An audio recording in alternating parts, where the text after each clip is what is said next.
Welcome to another edition of Bourbon Banter Evans. Justin, I think you've been looking forward to this one. I'm a little bit excited. Yeah. Old Commonwealth 10-year. This is batch 2, the second release.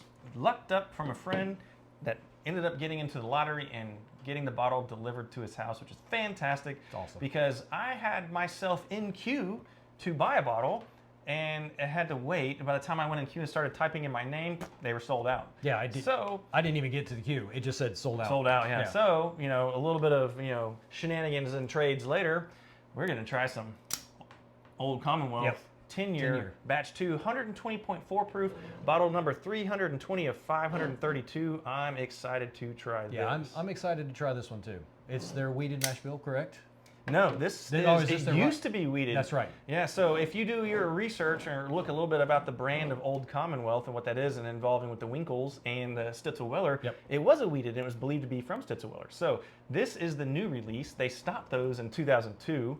So this is now just started a couple years now. Yeah. And so here we go.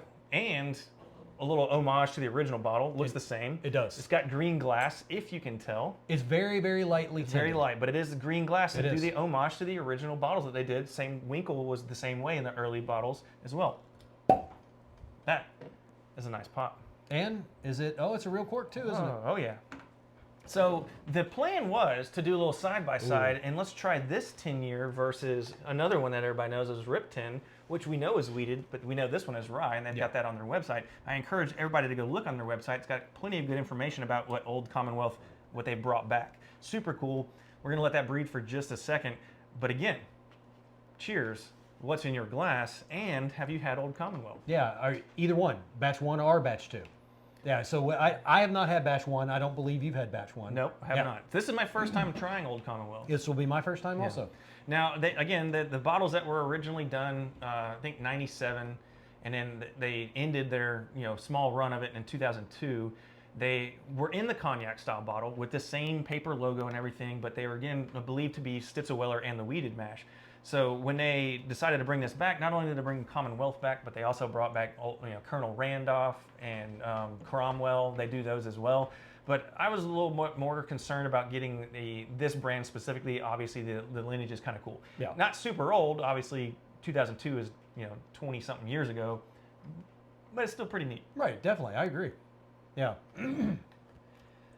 Now, I don't recall what the original proofs were, but I'm pretty sure they were not barrel proof like these. Right. So I'm willing to venture without even, I've never even seen one in my possession, nor been able to reach out and touch one. Never seen one, but I'm guessing if I decided to Google the images, it's probably going to be similar proof to what Rip 10 was. Yeah. Just guessing.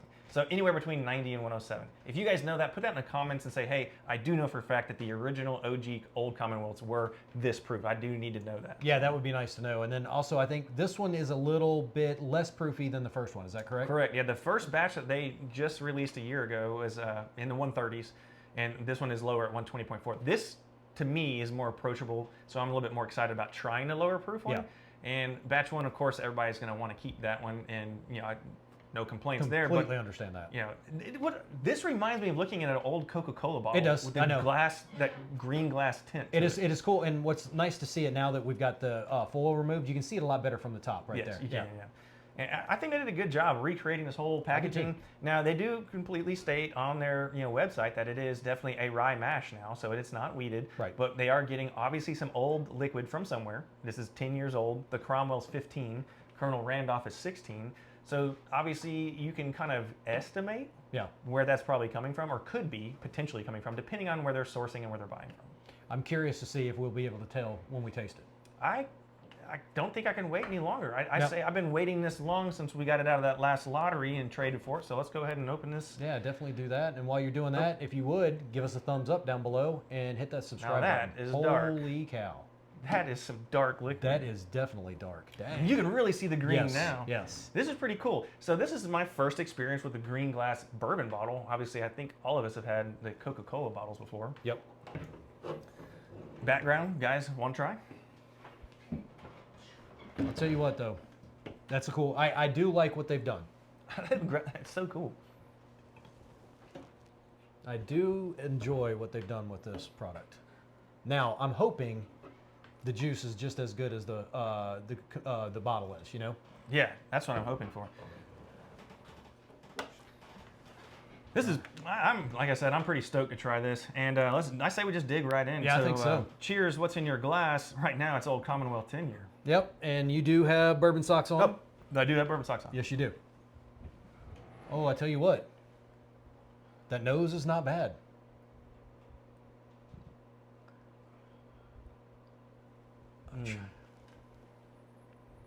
Ooh, I just got a little bit of licorice. I need to blow the ethanol out and try that again because I'm not a huge fan of that. It's like there's a distiller's licorice, and they call it they do it in the beer world when distilling stuff like that. There's one of those things. And then you try the beer, it tastes nothing like it. I'm trying to figure out. There's something on the nose that I just can't quite put my finger on. I do like it though. I do too.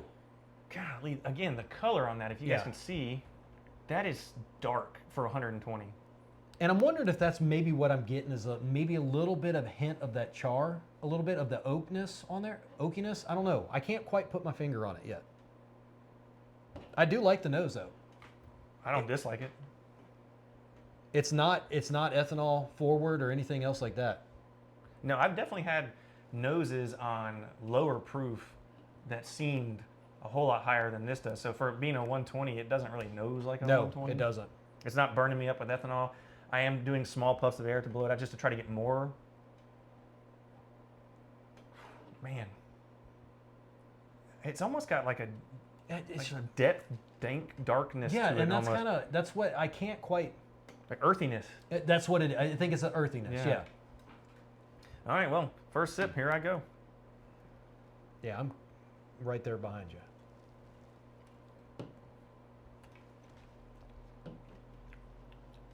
Not what I was expecting. Nope.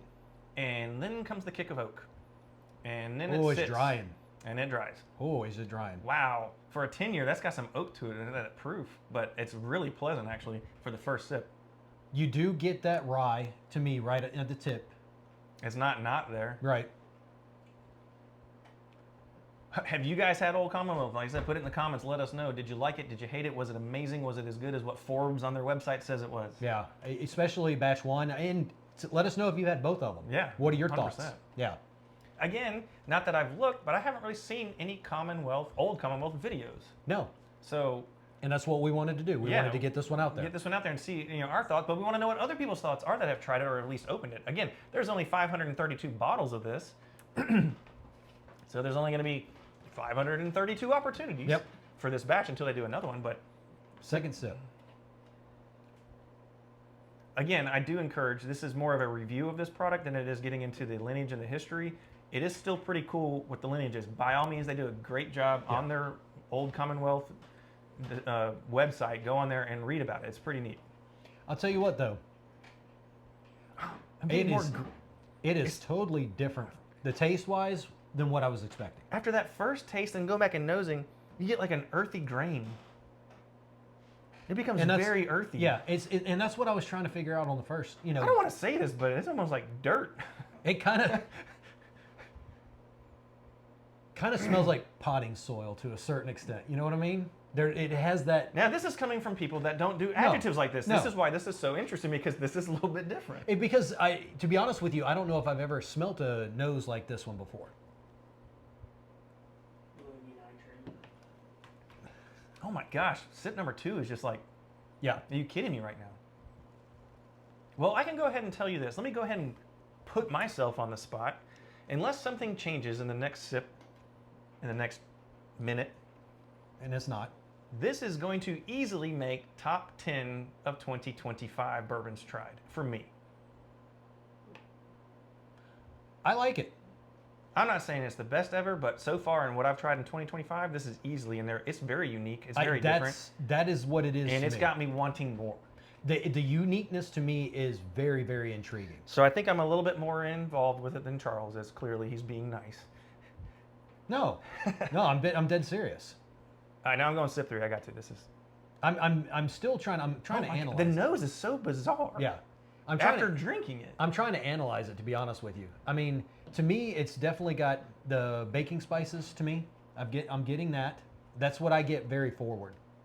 it's got some stuff going on. Yeah, and then, but then as it sits there on, and it does, the mouthfeel is nothing. I mean, it's got a great mouthfeel to me.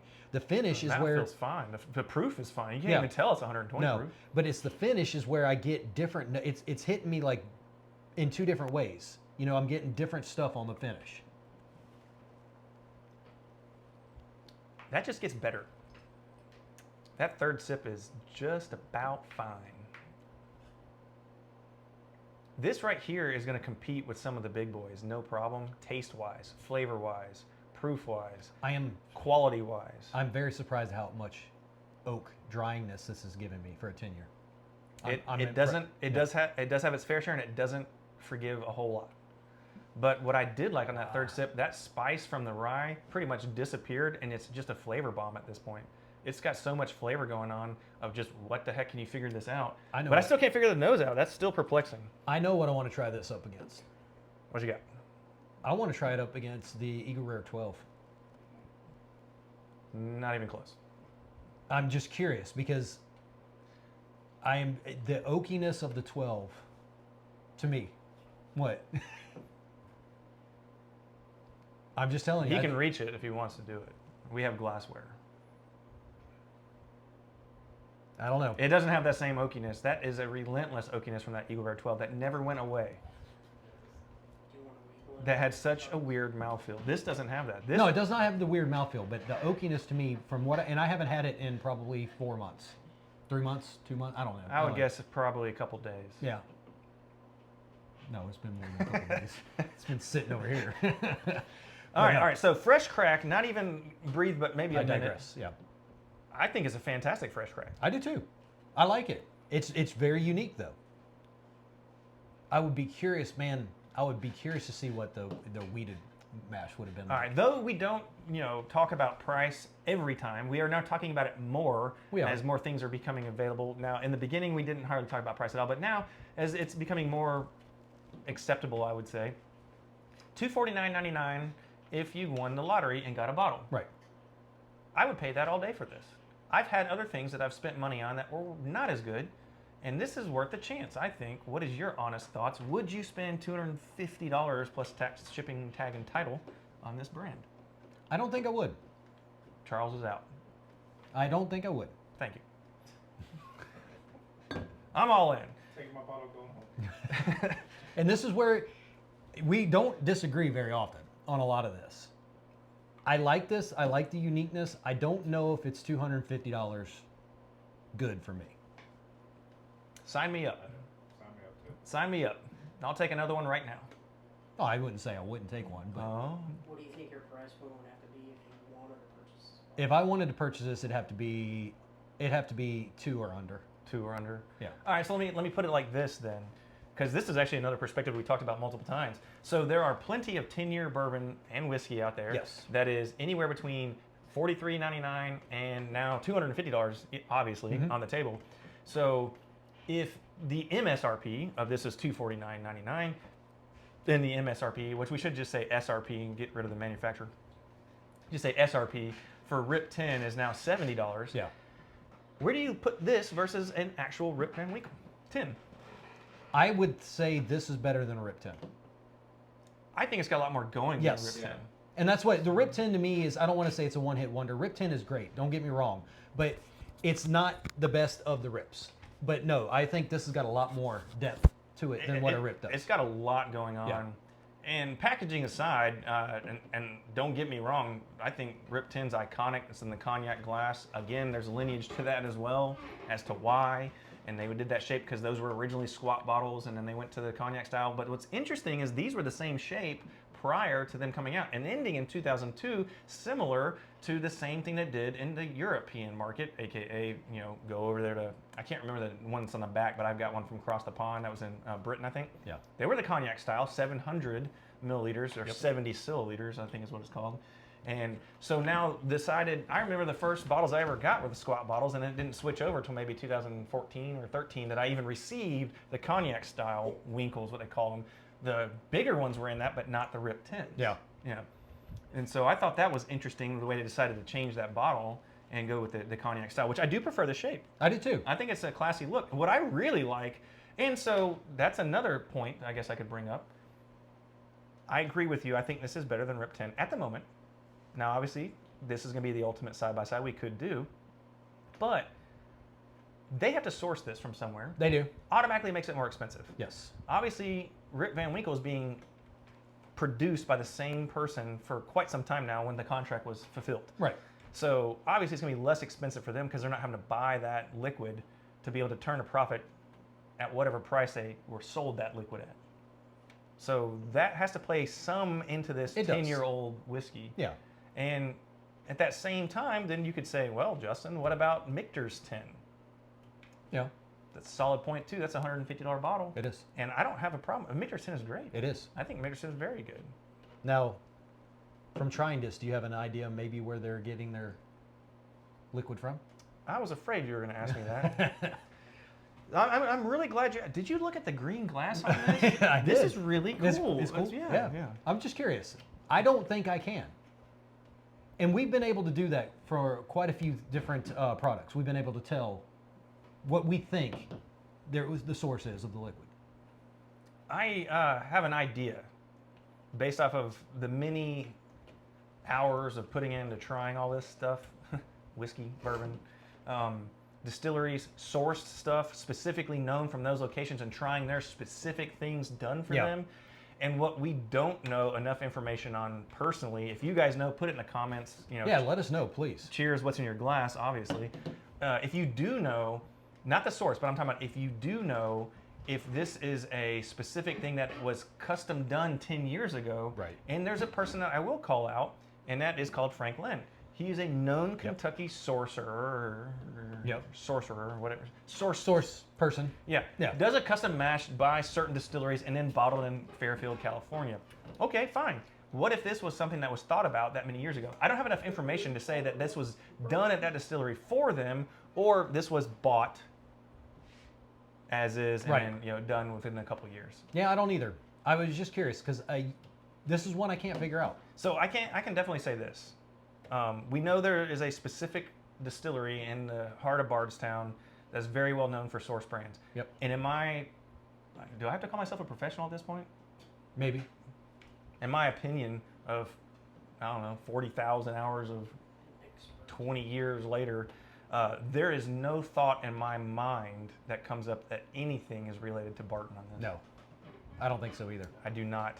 There's only I've had one a other, lot of Barton. There's only one other one, but might just keep that one to myself. I'll talk to you maybe off Camera, yeah. But if you guys know, by all means, please put it in the comments. What is your leaked information and what is your thoughts? If you tried it, what did you think it came from? Definitely. And again, if this is one of those, they came up with this idea many years ago and it was a custom mash designed by a certain distillery, which is still sourced, but it's still their certain thing. Again, we know this is rye. It talks about it on the website. Yep. So I'll tell you what, though. I am with you. I think this would probably make my top 10 of 2025. there's no way it's not for me. Yeah. So if it doesn't make it for Charles and it makes it for me, then we'll have to do a vote, and then it might go as a runner-up. But I don't see how this is going to be surpassed right now. No, I don't. I mean, no, I definitely think it is, but price point to me is a little bit out of range for me right now. We only have 2 months left. Yeah, I know. That nose. Yeah. If you guys need to unique. try this Yeah, at it a was bar, unique. at a friend's house, whatever, this nose is just like completely not normal and ever changing, but can't be defined. It's very confusing at times. It is, and there was a note on there I could not figure out, but I think you kind of said that, which is like if you've watched the videos, we don't go into this specific shoe leather and all this other malarkey and everything else like that. But you made a very good point. If you see this on a bourbon menu out there at a restaurant, give it a try. Oh, definitely. Definitely. I think that's where you probably could see this out there. I think it's definitely worth the probably $40 to $50 pour, if I may guess about it, maybe. There's only 532 bottles. Yep. So if whatever you can find it for $40 or $50, do it. Yeah. But I think it's definitely worth a try. 100%. Yeah. So, my bourbon socks are almost knocked off from this. I wasn't expecting it to be as good as that. I just thought it was going to be a lot less complicated, a lot less complex. It is complex. I was expecting it to be a little bit overhyped. It is not. No. This is genuinely a very good. I'm so glad that I have this bottle open now. And I think it drinks like a 100 proof. So if that. This might is a be a different 90. video that we're going to segue real quick if you're good with that. Yeah, go for it. Okay, so we were going to do a video that's called the GTS killer because we've been hearing a lot about this is a GTS killer. I think it's a way overplayed and Yes. overused term. That's cool that George T. Stagg gets a lot of comparisons to it as what can beat it, but you want to know what a GTS killer could be? Yep. And we have a couple other ones that we think are definitely GTS killers. So also. stay tuned to that video because we have enough of that George T. Stagg killer, so we won't even be able to say our names later on. Yeah, I know. And that the problem is a lot of the ones that have been out there that they've said are George T. Stagg killers are not George T. Stagg killers. Not anywhere close. But we'll talk about that in the next video. Yeah, for sure. So, I mean, that's it for me. I borderline begging myself not to pour another pour. No, it's good. I really, really like it. And number one's supposed to be better than that. Yeah. And That's a good point in the background. Daniel just said number one, which batch one is supposed to be better than batch two. And if it is, let us know. If you've had both of them and batch one is definitely better, since we haven't had it, we'd love to hear your comments. You have an open bottle of it. I have an open bottle of it. Charles has an open bottle of it. The two of us have an open bottle of it. Let us us know where you are, and we'll trade pours. Yeah. All right. Or bring we'll it come to your location and do a video, just like we've done in the past. Then we'll do a side by side and let's see if it really is truly better than batch two. So, as you always say, Yep. If you would, please give us that thumbs up, hit that like button, hit that subscribe button right below. and cheers. What's in your glass?